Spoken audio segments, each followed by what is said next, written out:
Hey guys, chapter 3 of our Aladdin book. Let's begin. This is on page 14, by the way. They would have lived like this forever if Aladdin had not been on the street when he heard the town crier shouting, "Back to your houses all! Shutter your windows! Princess Buddir will go to the bath."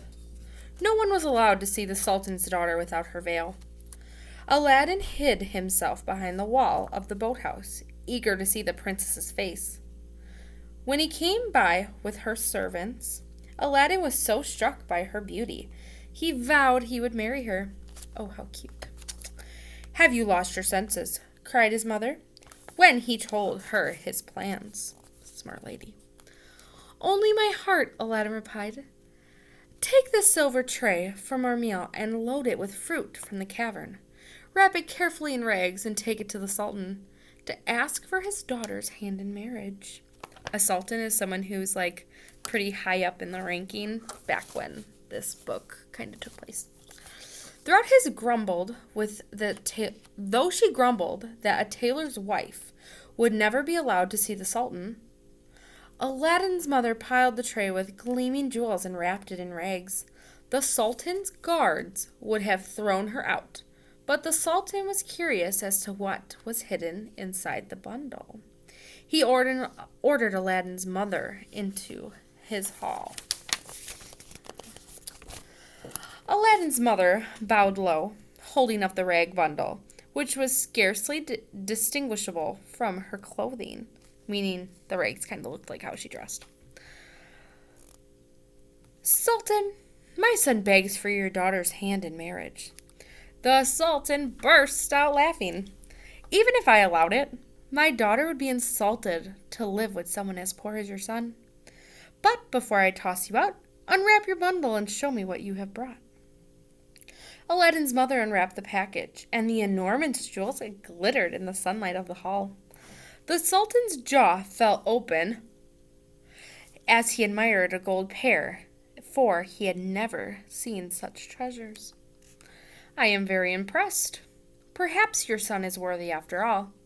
But before I allow my daughter to marry him, he must surely prove his worth. Tell him he has 7 days to deliver 40 trays of these same gems. Each tray must be solid gold. Each gold tray must be carried by 2 slaves, and each slave must be dressed in the richest of clothes." Aladdin's mother went back to her son and told him what the Sultan had said.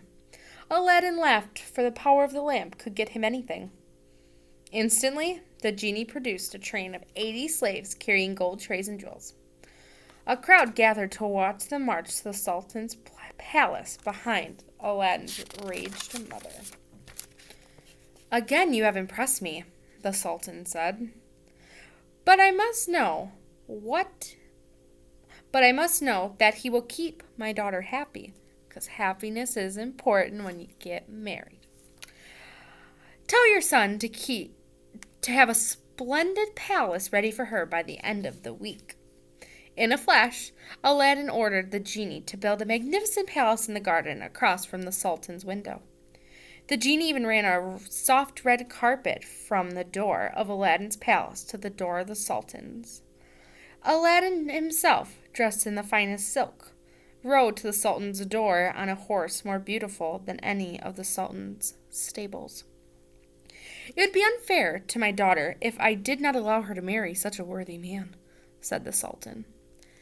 And so it was that Aladdin and the princess were married. All the kingdom came to the wedding procession. Musicians led the Princess Buddir down the carpet towards Aladdin's palace, and 400 torches lit the streets as bright as day. Inside Aladdin's palace, they ate a sumptuous feast on solid silver plates. It was the most joyful occasion in the kingdom could remember, and Aladdin and Buddir had happiness for many years. That's the end of chapter 3. Click on the next one for chapter 4.